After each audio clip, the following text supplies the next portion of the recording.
ഈ വർഷം അപ്രകാരം നാം പഠിക്കുന്നതിനായിട്ട് താല്പര്യപ്പെട്ട വിഷയമാണ് അനുരഞ്ജനം എന്നുള്ളത്.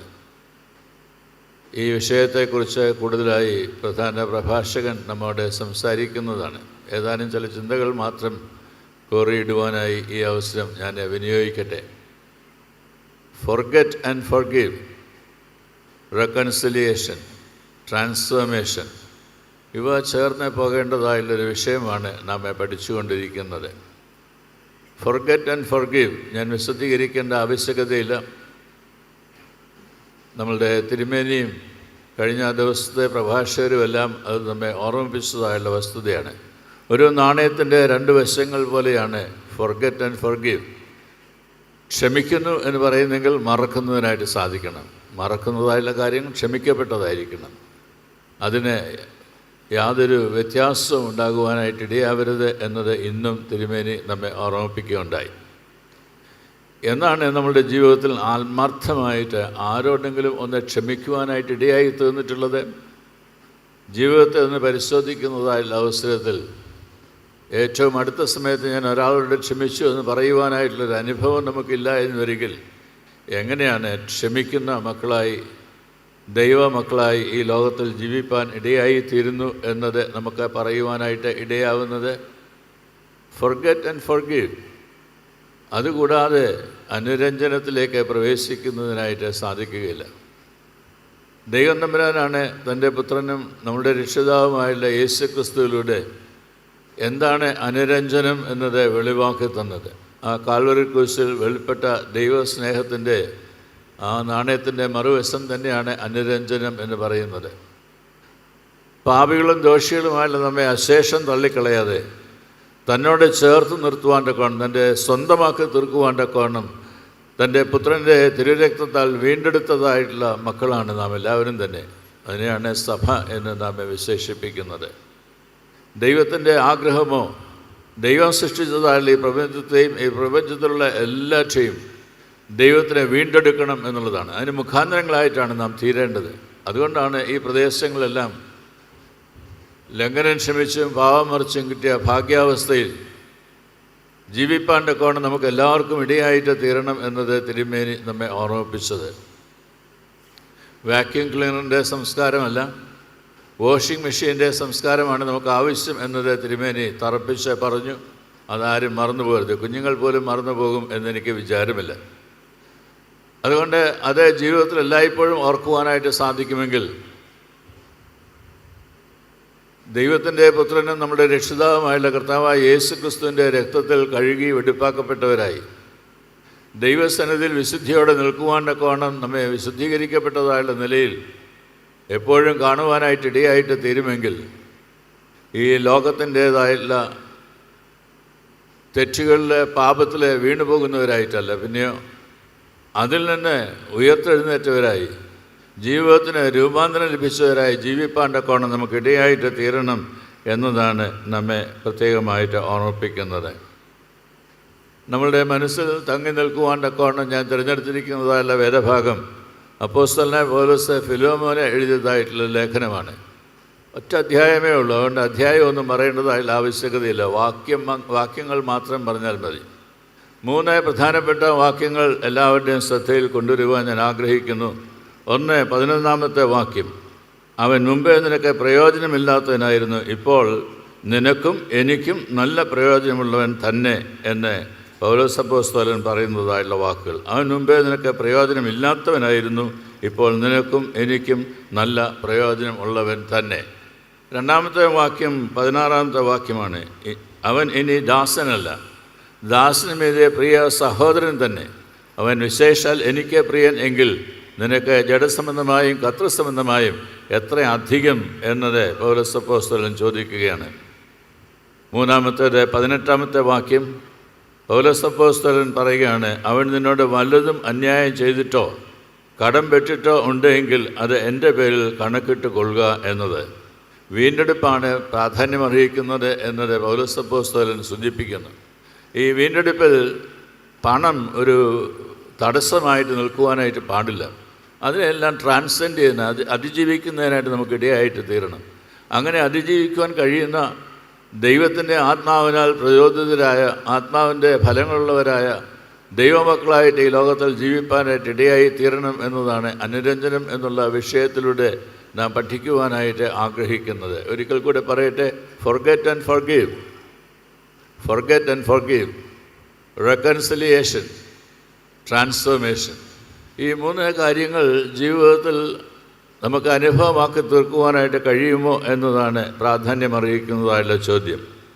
ഇവിടെ അപ്പോസ്തലനായ പൗലോസ് ഫിലോമോനെ എഴുതുന്നതായുള്ള ലേഖനമാണ് നമുക്ക് ഇന്ന് നോക്കുവാനായിട്ട് ഉള്ളത്. തൻ്റെ കാലഘട്ടത്തിൽ വളരെയധികം ധനാഢ്യനായിട്ട് ജീവിച്ചതായുള്ളൊരു വ്യക്തിയായിട്ട് വേണം നമുക്ക് ഫിലോമോനെ മനസ്സിലാക്കുവാനായിട്ട്.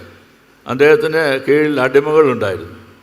ഈ അടിമകളെ തൻ്റെ കീഴിൽ സൂക്ഷിച്ച് അവരുടെയൊക്കെ പ്രയോജനം തൻ്റെ ജീവിതത്തിൽ എടുത്തുകൊണ്ട് ജീവിച്ചതായുള്ള മനുഷ്യൻ ഒരു സഭയുടെ നേതാവും കൂടി ആയിരുന്നു എന്നുള്ള സൂചന നമുക്ക് ലഭിക്കുന്നുണ്ട്.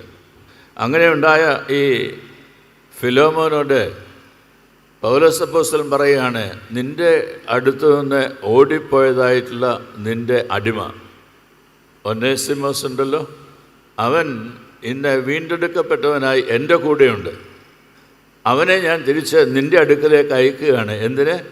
വീണ്ടും അവനെ ഒരു അടിമയായിട്ടോ ദാസനായിട്ടോ സ്വീകരിക്കുന്നതിനായിട്ടില്ല, പിന്നെ അവനെ സഹോദരനായിട്ട് എണ്ണുവാൻ്റെ കോണം നിനക്കിടയായിട്ട് തീരണം എന്ന ഒരു പുതിയ സംസ്കാരത്തിലേക്ക്, ഒരു പുതിയ ചിന്തയിലേക്ക് അപ്പോസ്തലനായ പൗലോസ് ഫിലോമോനെ നയിക്കുന്നതായിട്ടത്രേ നമുക്ക് കാണുവാനായിട്ട് ഇടയാവുന്നത്. ആ കാലഘട്ടത്തിൽ റോമ സാമ്രാജ്യത്തെ സംബന്ധിച്ചിടത്തോളം ഒരടിമ ഇപ്രകാരം ഓടിപ്പോകുന്നതിനായിട്ട് ഇടയായിട്ട് തീർന്നാൽ, അതും അതിൻ്റെ കൂടെ ഈ യജമാനുള്ളത് മോഷ്ടിച്ചു കൊണ്ട് പോകുവാനായിട്ട് ഇടയായിട്ട് തീർന്നാൽ തീർച്ചയായിട്ടും ജീവപര്യന്തം കാരാഗൃഹത്തിൽ കഴിയുന്നതിനായിട്ടുള്ള അനുഭവം മാത്രമേ ഉണ്ടാവുകയുള്ളൂ. എന്നാൽ അവിടെ ഇതാ ക്ഷമിക്കുന്നു, ക്ഷമ നൽകപ്പെടുന്നു. നീ ക്ഷമിക്കണം എന്നത് ഫിലോമോനോട് പറയുന്നതിനായിട്ട് അപ്പോസ്തലനായ പൗലോസ് ആഗ്രഹിക്കുകയും ചെയ്യുന്നു. അങ്ങനെ അവൻ്റെ ജീവിതത്തിൽ അവൻ ചെയ്തതായിട്ടുള്ള തെറ്റ് ക്ഷമിക്കപ്പെട്ട് അത് നീ മറന്ന് നിൻ്റെ സഹോദരനായിട്ട് അവനെ എണ്ണുവാനായിട്ട് സാധിക്കുമെങ്കിൽ അവിടെയാണ് അനുരഞ്ജനത്തിൻ്റേതായുള്ള ശുശ്രൂഷ നടക്കുന്നത്.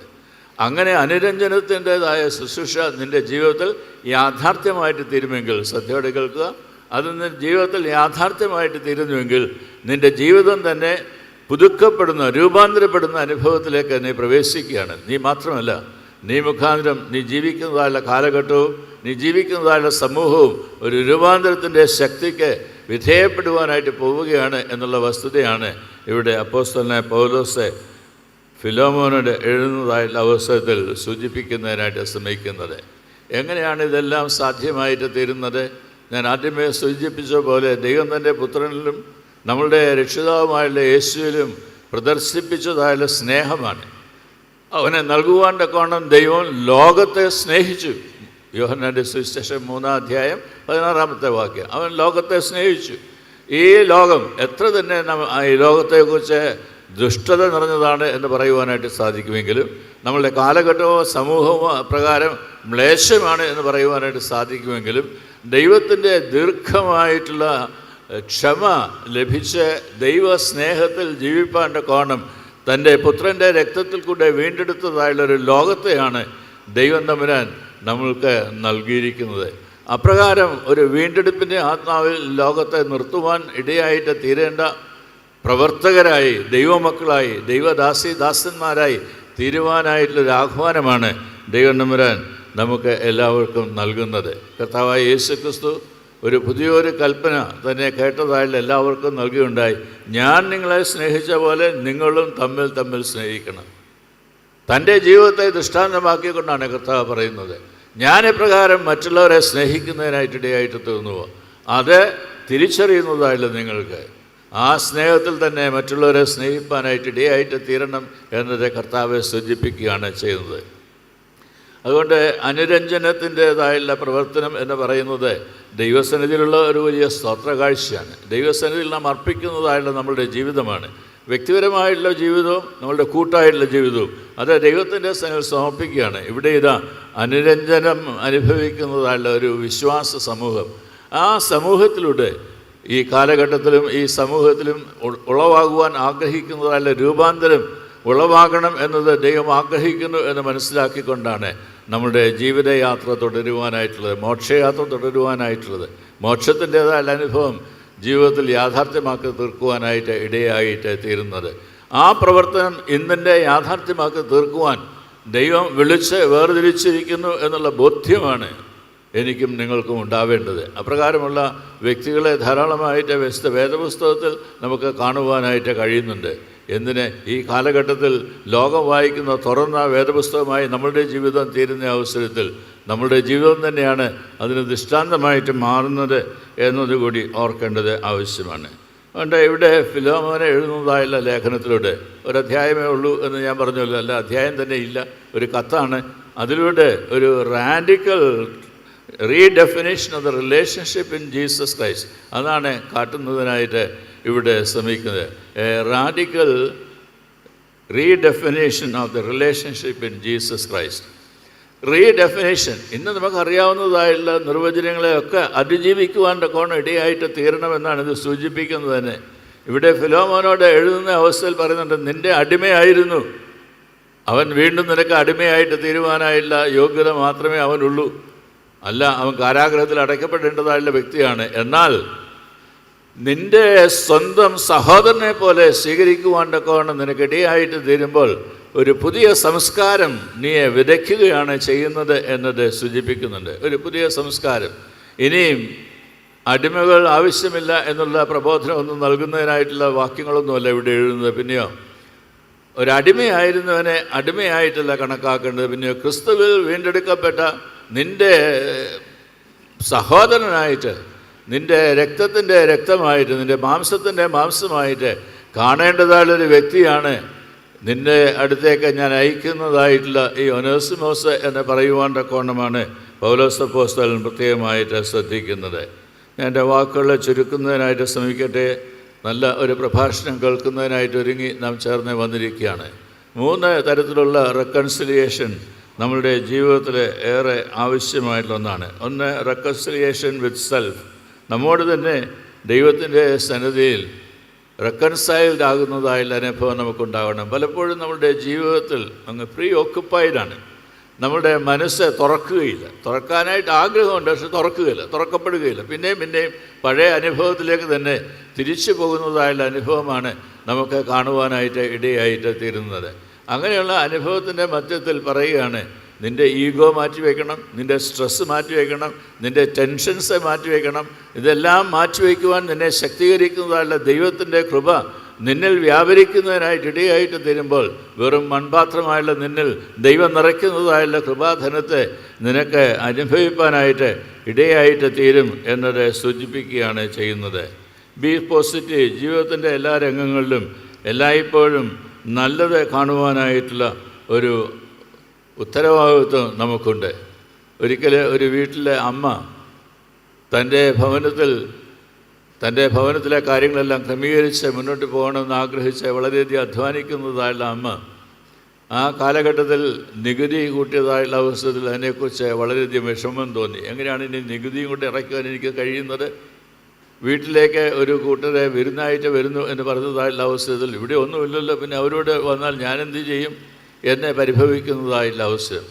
അപ്പോൾ അവിടെ ആ വീട്ടിലെ ഒരു കുഞ്ഞ് സ്കൂളിൽ പഠിക്കുന്നതായുള്ള കുട്ടിയാണ്.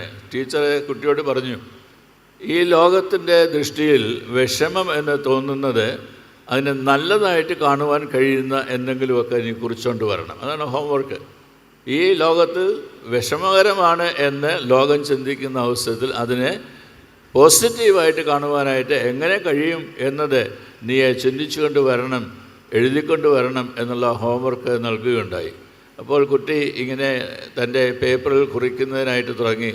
ഞാൻ വളരെയധികം കൈപ്പേറിയതായിട്ടുള്ള മരുന്നൊക്കെ കഴിക്കുന്നതായിട്ടുള്ള അവസരത്തിൽ എനിക്കതിനോട് വലിയ താല്പര്യമില്ല. എന്നാൽ എൻ്റെ രോഗം മാറിക്കിട്ടുമല്ലോ എന്നുള്ള സന്തോഷം കൊണ്ട് അത് കുടിക്കുന്നതിനായിട്ട് ഞാൻ താല്പര്യപ്പെടുന്നു എന്നുള്ളത്. അതോടൊപ്പം തന്നെ ആ കുട്ടി മറ്റൊരു കാര്യം അവിടെ കുറിക്കുകയുണ്ടായി. എനിക്ക് പരീക്ഷയൊക്കെ എഴുതുക എന്ന് പറയുന്നത് അത്ര എളുപ്പമുള്ള കാര്യമല്ല. അതുകൊണ്ട് പരീക്ഷ വരുമ്പോൾ എനിക്ക് പേടിയാണ്. എന്നാൽ പരീക്ഷ കഴിഞ്ഞൊരു നല്ല അവധിക്കാലം വരുന്നല്ലോ എന്നുള്ളത് എൻ്റെ ജീവിതത്തെ കൂടുതൽ സന്തുഷ്ടിയുള്ളതാക്കി തീർക്കുന്നു എന്നുള്ളത്. അപ്പോൾ അമ്മ ഈ കുട്ടിയുടെ അടുത്ത് ചെന്ന് ഈ കുട്ടിയോട് പറഞ്ഞു, നീ 2 കാര്യങ്ങൾ കൂടി എഴുതണം. എന്നിട്ട് പറഞ്ഞു, ഇവിടെ ആദായ നികുതിയൊക്കെ കൊണ്ടുവരുന്നതായിട്ടുള്ള അവസരത്തിൽ ഈ ഗവൺമെൻറ് കൂടുതൽ ആളുകളെ പരിപോഷിപ്പിക്കുന്നതിനായി ക്ഷേമ പദ്ധതികൾ ആരംഭിക്കുന്നതിനായിട്ട് കഴിയുമല്ലോ എന്നത് കുറിക്കുക. നമ്മളുടെ വീട്ടിൽ വിരുന്നുകാർ വരുന്നത് മുഖാന്തരമായി നമ്മളുടെ ജീവിതത്തിൽ ബന്ധുക്കൾ വർദ്ധിച്ചു വരുവാനായിട്ട് ഇടയായിത്തീരുമല്ലോ എന്നത് കുറിക്കുവാനായിട്ട് ഇടയായിട്ട് തീരുക. എങ്ങനെയാണ് ഒരു പോസിറ്റീവ് തിങ്കിങ് നമ്മളുടെ ജീവിതത്തിൽ ഉളവാകുവാൻ ഇടയാവുന്നത്? നല്ലതായി ഓരോന്നിനെ കാണുവാനായിട്ട് ഇടയായിത്തീരുന്ന അവസരത്തിലാണ്. ഈ നല്ലത് എന്ന് കണ്ടതായുള്ള ദൈവത്തിൻ്റെ ആത്മാവിലാണ് ഈ ലോകത്തിൽ ജീവിപ്പാൻ ദൈവം നമ്മെ ഓരോരുത്തരെയും ആക്കിയിരിക്കുന്നത്. അതുകൊണ്ട് നമ്മൾ അഭിമുഖീകരിക്കുന്ന ജീവിതത്തിൻ്റെ പരിവരുത്തതായുള്ള യാഥാർത്ഥ്യങ്ങളുടെ മുമ്പിൽ, നമ്മളെ വിഷമിപ്പിക്കുന്നതായുള്ള പ്രശ്നങ്ങളുടെ മുമ്പിൽ, നമുക്ക് സഹിക്കാൻ പാടില്ലാത്തതായുള്ള പ്രശ്നങ്ങൾ ഉണ്ടാകുന്നതായുള്ള അവസ്ഥകളെല്ലാം അതിനെ അതിജീവിക്കുവാൻ ആവശ്യമായുള്ള കൃപ നൽകുന്നതായുള്ള ദൈവം എന്നോടുകൂടിയുണ്ട്, എൻ്റെ ജീവിതത്തിൽ തന്നെ ഉണ്ട് എന്നത് പറയുന്നതിനായിട്ട് ഇടയായിട്ട് തീരണം. കാൾബാർത്ത് എന്ന വലിയൊരു ദൈവശാസ്ത്രജ്ഞൻ താനെ അടുത്ത് വന്നതായുള്ള ആളുകൾ അദ്ദേഹത്തോട് ചോദിച്ചു, നിങ്ങൾ വലിയൊരു ദൈവശാസ്ത്രജ്ഞനൊക്കെ ആണല്ലോ, എന്താണ് ലോകത്തിന് നൽകുവാനായിട്ടുള്ള വലിയ സന്ദേശം? അദ്ദേഹം പറഞ്ഞു, Jesus loves me, this I know. എന്നിട്ടേ പറഞ്ഞു, that Jesus is in my life. എൻ്റെ ജീവിതത്തിൽ ആ ക്രിസ്തുവുണ്ട്. ഇത് വ്യാഖ്യാനിക്കുന്ന അവസ്ഥയിൽ കേട്ടതായുള്ള ആളുകൾ അതിൻ്റെ ആദ്യ ഭാഗം മാത്രം പറയാനായിട്ട് ശ്രമിച്ചു, Jesus loves me, this I know. അത് പറഞ്ഞ അവസരത്തിൽ ഉടനെ കാൾബാർത്ത് പറഞ്ഞു, അത്രയും മാത്രം പറഞ്ഞ് ഫുൾ സ്റ്റോപ്പ് ഇടരുത്, അടുത്തും കൂടെ പറയണം, ആ കർത്താവ്, ആ ദൈവം എൻ്റെ ജീവിതത്തിലുണ്ട് എന്നുള്ളതാണ് എൻ്റെ ജീവിതത്തെ എന്നെ അർത്ഥമുള്ളതാക്കി തീർക്കുന്നത് എന്നത്. B positive. ജീവിതത്തെ എങ്ങനെയാണ് പോസിറ്റീവായിട്ട് കാണുവാൻ നമുക്കിടയായിട്ട് തീരുന്നത് എന്ന് ദൈവസന്നിധിയിൽ ചോദിക്കാൻ. രണ്ടാമത്, റെക്കൺസിലിയേഷൻ വിത്ത് അതർ പീപ്പിൾ. നമ്മളെല്ലാവരും ദൈവത്തിൻ്റെ സന്നിധിയിൽ ഒരു ആരാധനാ സമൂഹമായി ചേർന്ന് വരുന്നതായിട്ടുള്ള ഒരു കൂട്ടമാണ്. അവരവരെ ആരാധിക്കുക എന്നുള്ളതല്ല, പിന്നെയോ ഒത്തൊരുമിച്ച് ദൈവത്തെ ആരാധിക്കുക എന്നുള്ള ഒരു കർമ്മത്തിലേക്കാണ് നാം എല്ലാവരും പ്രവേശിക്കുന്നത്. അതുകൊണ്ട് തന്നെ നമ്മുടെ ആരാധനയുടെ മധ്യത്തിൽ അനുരഞ്ജനത്തിൻ്റെ സൂചകമായുള്ള കയ്യസൂരിയുണ്ട്. അന്യോന്യം ക്ഷമിച്ച്, അന്യോന്യം പുറത്ത് ഒരു ജനമായി, ദൈവജനമായി ദൈവത്തെ ആരാധിക്കുന്ന ഒരു വലിയ കൂട്ടായ്മ ബന്ധത്തിൽ ജീവിപ്പാനായിട്ടാണ് നാം വിളിക്കപ്പെട്ടിരിക്കുന്നത് എന്നത് ഓരോ ആരാധനയും നമ്മെ ഓർമ്മിപ്പിക്കുന്നുണ്ട്. വിശുദ്ധ കുർബാന കൊള്ളുന്നതായുള്ള ആളുകൾ ധാരാളമാണ്. ഈ ഞായറാഴ്ച ദിവസത്തോടെ വരികയാണെങ്കിൽ എത്ര ആളുകൾ കുർബാനയ്ക്ക് കാണും? ഇവിടെ ഇരിക്കുന്ന ആർക്കും തന്നെ എണ്ണം പറയാൻ സാധിക്കുമെന്ന് എനിക്ക് വിചാരമില്ല. എന്നാൽ നമ്മളെല്ലാവരും അപ്രകാരം കുർബാനയിൽ സംബന്ധിക്കുന്നതിനായിട്ട് താല്പര്യപ്പെടുമ്പോൾ ഓർക്കുക, കർത്താവുമായുള്ളൊരു ബന്ധത്തിലേക്ക്, ഒരു ആത്മബന്ധത്തിലേക്ക് പ്രവേശിക്കുകയാണ്. കർത്താവിൽ നാമും കർത്താവ് നമ്മിലും ആകുന്ന ഒരു ആത്മബന്ധത്തിലേക്ക് പ്രവേശിക്കുകയാണ്. അവിടെ ഡിസ്റ്റിങ്ഷൻ ഇല്ല, വേർതിരിവില്ല. പിന്നെയോ കർത്താവിൻ്റേതാണ് എന്ന് മനസ്സിലാക്കുന്നതായിട്ടുള്ള ഒരു രംഗം. അപ്രകാരം ദൈവത്തിൻ്റെ സന്നിധിയിൽ അനുരഞ്ജനപ്പെട്ട ജനമായിട്ട് ജീവിപ്പാനായിട്ട് ഓരോ ഞായറാഴ്ചയും ഓരോ ആരാധന അവസരത്തിലും നാം നമ്മെ തന്നെ വേർതിരിക്കുന്നതായുള്ള അവസരമാണ്. കർത്താവിൻ്റെ പർവ്വത പ്രസംഗത്തിലൂടെ തന്നെ കേട്ടതായുള്ള ആളുകളോട് പറയുകയുണ്ടായി, ആകയാൽ നിൻ്റെ വഴിപാട് യാഗപീഠത്തിൽ കൊണ്ടുവരുമ്പോൾ സഹോദരനെ നിൻ്റെ നേരെ വല്ലതുമുണ്ട് എന്ന് അവിടെ വെച്ച് നിനക്ക് ഓർമ്മ വന്നാൽ നിൻ്റെ വഴിപാട് അവിടെ യാഗപീഠത്തിന് മുൻപാകെ ഇട്ടേച്ച് ഒന്നാമത് തന്നെ സഹോദരനോട് നിരന്നു കൊള്ളുക, പിന്നെ വന്ന് നിൻ്റെ വഴിപാട് കഴിക്കുക. കർത്താവ് പറയുന്നത് നിൻ്റെ വഴിപാടിനേക്കാൾ പ്രാധാന്യം അറിയിക്കുന്നതാണ് നിൻ്റെ സഹോദരനോട് നിരക്കുക എന്ന് പറയുന്നത്. അതുകൊണ്ട് ആദ്യം ചെന്ന് നിൻ്റെ സഹോദരനോട് നിരന്നുകൊള്ളുക, അതിനുശേഷം വന്ന് നിൻ്റെ വഴിപാട് കഴിക്കുക. അവിടെയാണ് ദൈവം പ്രസാദിക്കുന്നത് എന്നത് കർത്താവ് തന്നെ സൂചിപ്പിക്കുകയാണ് ചെയ്യുന്നത്. ദൈവസന്നിധിയിൽ ജീവിക്കുന്നതായിട്ടുള്ള നമുക്ക് അപ്രകാരം അന്യോന്യമുള്ള ബന്ധത്തിൽ അനുരഞ്ജനപ്പെട്ട് ദൈവജനമായിട്ട് ജീവിക്കുവാൻ തക്കവണ്ണം ഇടയായിട്ട് തീരുന്നുണ്ടോ എന്നത് ചോദിക്കാം. മൂന്നാമതായിട്ട്, റെക്കൺസിലിയേഷൻ വിത്ത് ഗാഡ്. ദൈവത്തിൻ്റെ കൃപയാണ് ജീവിതത്തിൽ അനുഭവിക്കാനിടയാക്കുന്നത്. ടിമോത്തി കെല്ലർ എന്ന് പറയുന്നതായുള്ള വ്യക്തി ഇപ്രകാരം പറഞ്ഞിട്ടുണ്ട്, God's grace not only saves us but restores us, bringing us back into a right relationship with Him. God's grace not only saves us but restores us, bringing us back into a right relationship with Him. നാം ദൈവത്തെ എങ്ങനെയാണ് അറിയുന്നത്? തൻ്റെ പുത്രനായ യേശു ക്രിസ്തുവിനെ ഈ ലോകത്തിലേക്ക് നൽകിയതിലൂടെ. നൽകുക എന്ന് പറയുന്നത് പ്രാധാന്യം അറിയിക്കുന്നതല്ല ഒന്നാണ് എന്നത് കർത്താവെ നമ്മെ ദിനംതോറും ഓർമ്മപ്പെടുത്തുന്നതല്ല ഒന്നാണ്. ഒരു ഭിക്ഷക്കാരനിരുന്ന് ഭിക്ഷ യാചിക്കുകയായിരുന്നു. അപ്പോൾ അവിടെ ഒരു ബിസിനസ്സുകാരൻ വന്ന് ആ ആളിനോട് ചോദിച്ചു, ആട്ടെ, നിനക്ക് വല്ലതും വേണം എന്ന് വെച്ചാൽ നീ ഇപ്പോൾ ഭിക്ഷ യാചിക്കുകയാണല്ലോ, നിനക്കെന്താണ് എനിക്ക് തരാനായിട്ടുള്ളത്? ഇത് നമ്മളുടെ കാലം ചെയ്ത ഫിലിപ്പോസ് ക്രിസ്തോസ് തിരുമേനി ഒരിക്കൽ ചോദിച്ചതായുള്ള ചോദ്യമാണ്. ഭിക്ഷക്കാരൻ്റെ കയ്യിൽ നിന്ന് ഒരു നാണയമൊക്കെ എടുത്തതായുള്ള കാര്യങ്ങളൊക്കെ നാം വായിച്ച് കേട്ടിട്ടുണ്ട്. നിനക്കെന്താണ് കൊടുക്കാനായിട്ടുള്ളത്? ആ ആളെ ബിസിനസ്സുകാരൻ അത് കഴിഞ്ഞിട്ട് അങ്ങ് പോയി. ഒന്നും കൊടുത്തില്ല, അദ്ദേഹം പോയി. എന്നാൽ ആ വാക്കുകൾ തൻ്റെ മനസ്സിൽ വീണ്ടും വീണ്ടും ഓർമ്മിക്കുന്നതിന് ഈ മനുഷ്യൻ ഇടയായിട്ട് തീർന്നു. എനിക്ക് എന്താണ് ജീവിതത്തിൽ കൊടുക്കുവാനായിട്ട് കഴിയുന്നത്? അദ്ദേഹം ചിന്തിച്ച് അടുത്ത പ്രാവശ്യം ഭിക്ഷയ്ക്കായിട്ട് വന്നിരുന്നപ്പോൾ കുറച്ച് റോസാ പുഷ്പങ്ങൾ വാങ്ങി അത് കൊണ്ടുവച്ചതിന് ശേഷം തനിക്ക് ഭിക്ഷ നൽകുന്ന ഓരോരുത്തർക്കും ഓരോ പൂവ് നൽകുവാനായിട്ട് തുടങ്ങി. ബിസിനസ്സുകാരൻ കുറേ കാലം കഴിഞ്ഞ ശേഷം മടങ്ങി വന്നതായുള്ള അവസരത്തിൽ ഇങ്ങനെ താനൊരു പൂവ് നൽകുന്നതായുള്ള സംരംഭത്തിലാണ് എന്ന് മനസ്സിലാക്കിയപ്പോൾ അദ്ദേഹം പറഞ്ഞു, you have also become A business man.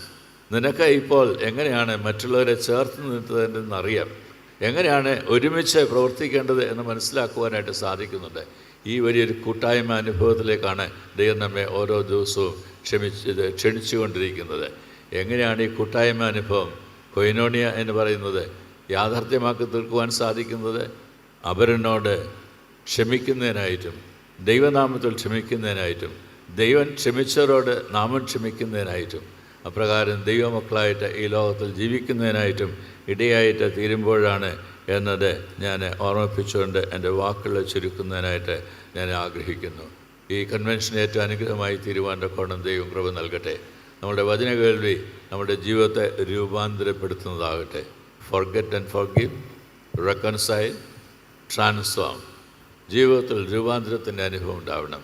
വന്ന് കൺവെൻഷൻ കേട്ട് മടങ്ങിപ്പോകുന്നതായില്ല അതേ ആൾക്കാർ എന്നുള്ള നിലയിലല്ല, പിന്നെയോ വചനത്താൽ ബന്ധിതരായി, വചനത്താൽ രൂപാന്തരപ്പെട്ടവരായി, വചനമാകുന്ന സുവിശേഷത്തെ ലോകത്ത് നൽകി കൊടുക്കുവാൻ്റെ കൊണ്ട് ഒരു സുവിശേഷമായി തീരുന്ന അനുഭവത്തിൽ പരിണമിക്കുവാൻ, വളർന്നു വരുവാൻ ദൈവം തമ്പുരാൻ നമ്മെ എല്ലാം സഹായിക്കട്ടെ എന്നുള്ള പ്രാർത്ഥനയോടുകൂടി ഒരിക്കൽ കൂടി എനിക്കവിടെ വരുവാൻ ഇടയായിത്തുന്ന ഈ സന്നദ്ധത ഓർത്ത് ദൈവത്തെ മഹത്വപ്പെടുത്തിയും നിങ്ങളോട് ഏവരോടുമുള്ള നന്ദി പ്രകാശിപ്പിച്ചുകൊണ്ട് എൻ്റെ വാക്കുകൾ ചുരുക്കുന്നു.